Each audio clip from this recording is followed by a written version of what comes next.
Hello everybody and welcome to TJonesGaming. My name is Tori and today I'm going to show you how to make an automated creeper farm. This is going to be the simplest, easiest creeper farm available. I looked at creeper farms on YouTube that said they were simple and easy, and they weren't. So what I did was designed the most straightforward creeper farm that I could, and it also has the advantage that it has a really small footprint. It's only 19 blocks long and 5 blocks wide, and then you can make it as tall as you want. But with such a small footprint, you can squeeze it into any base or put it underneath your base, and that way, you know, the whole time you're running around playing near your base, it is generating gunpowder for you. What you're going to need for this build are 4 chests, 4 hoppers, 4 rails, 4 mine carts with hoppers, a bunch of whatever kind of building block you want, 4 magma blocks, then 2 dispensers per layer, 2 water buckets per layer, 30 oak trap doors per layer, 42 redstone repeaters total, 17 redstone dust total. And then if you're going to do more than one layer, you need an observer for each layer after the first layer, and of course 2 dispensers for each layer after the first layer, 2 water buckets, and then again 30 oak trap doors.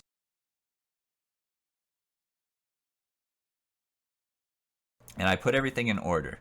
So we're going to start double chests, and then attach hoppers to the chests.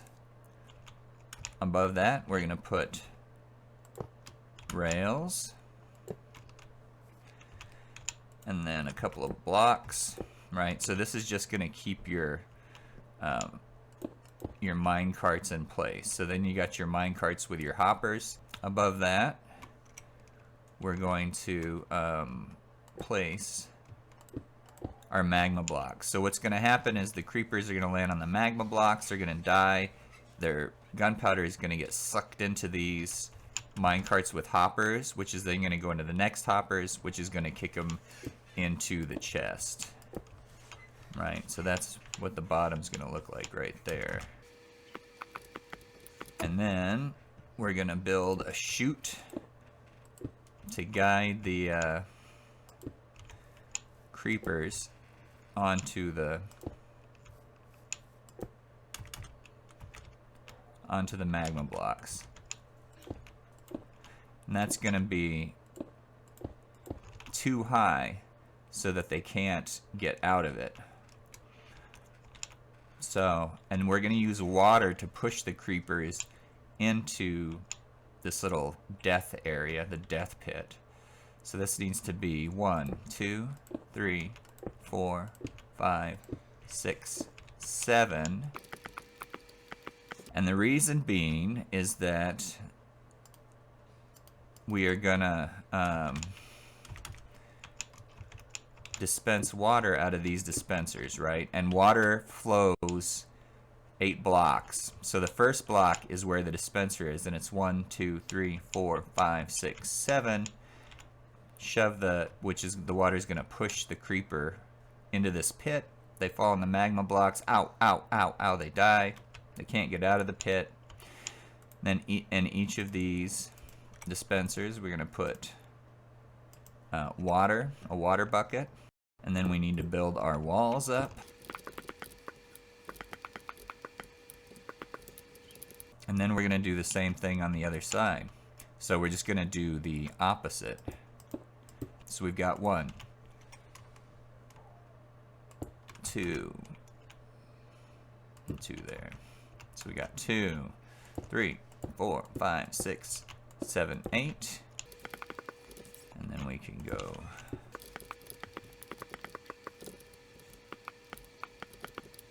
and we're just gonna build down here, and we're gonna do it in the opposite order.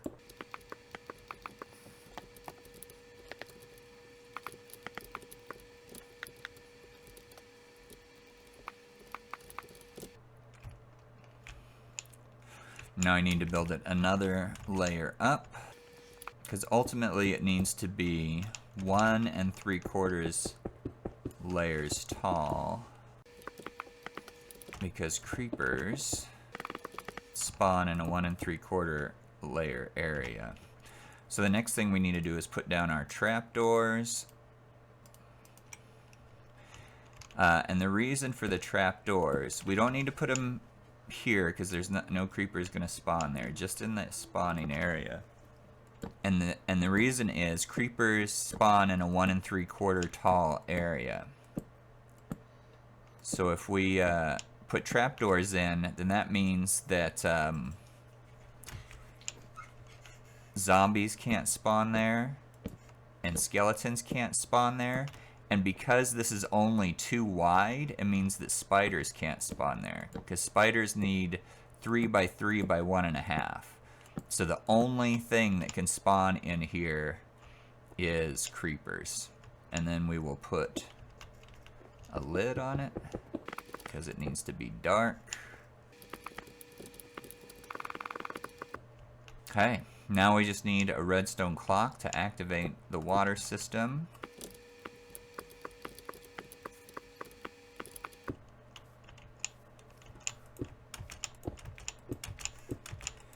And one of the things is we want as much time as possible between before the water activates. So we want to open up our repeaters as far as possible. And that's why we have so many repeaters. So basically we want to have a lot of time for creepers to spawn in there. Then the water activates. And we want there to be enough time for the water to push the creepers all the way to the end before it deactivates. So we're going to make a really slow redstone clock. Alright, which way do we want it to flow? We're going to just make it flow this way. We have to make sure that our repeaters are facing the right way. And we're going to open them all up to 3.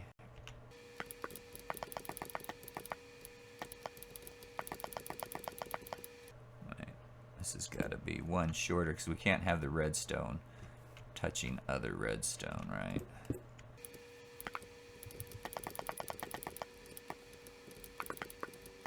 So that's, you could maybe fit a few more repeaters in there, but that's basically the most redstone repeaters we can fit in. And then we're going to open them all up all the way to make as long of a delay as possible. We want that redstone signal to take as long as possible.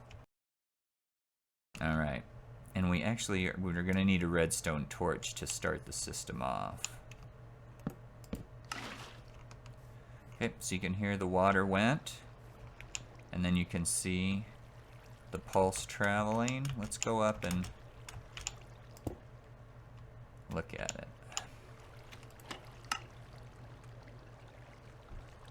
Alright, I like to just double check everything so the pulse is traveling around again. There it goes. Water is pushing them all the way to the end, you see? If they were actually there.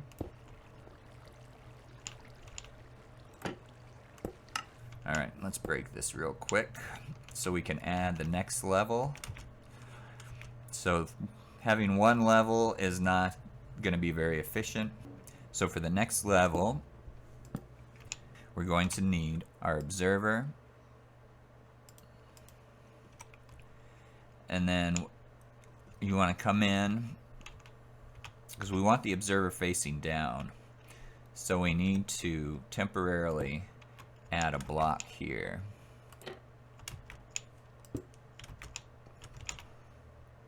And then the observer is going to face down.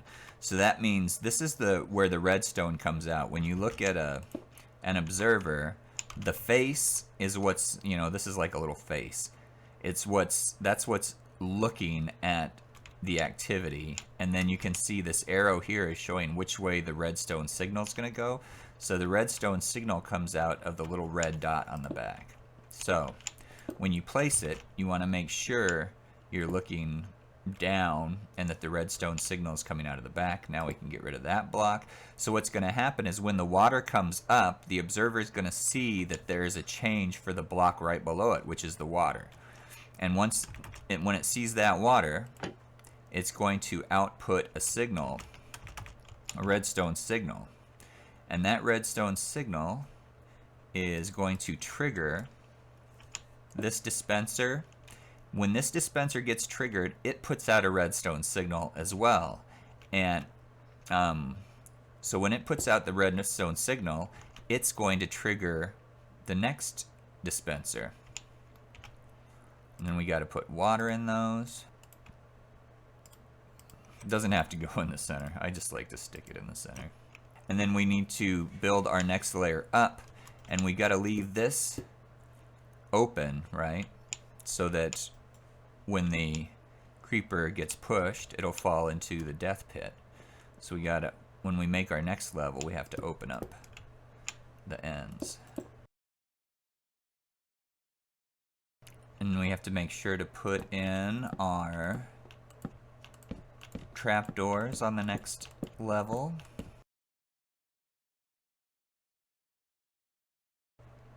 Alright, we'll fix it. Fire it up. And make sure it's working. And you can see it is. It does a little bit of a weirdness up here because of the observer. The next time around it'll suck the water down. So there you go. Now you just let it run for a while and it will generate gunpowder. And the taller you build it, then the more efficient it will be. There you go. 19 by 5, small footprint, easy peasy creeper gunpowder farm. So be sure to click the like button. Don't forget to subscribe to the channel. And until next time, take it easy.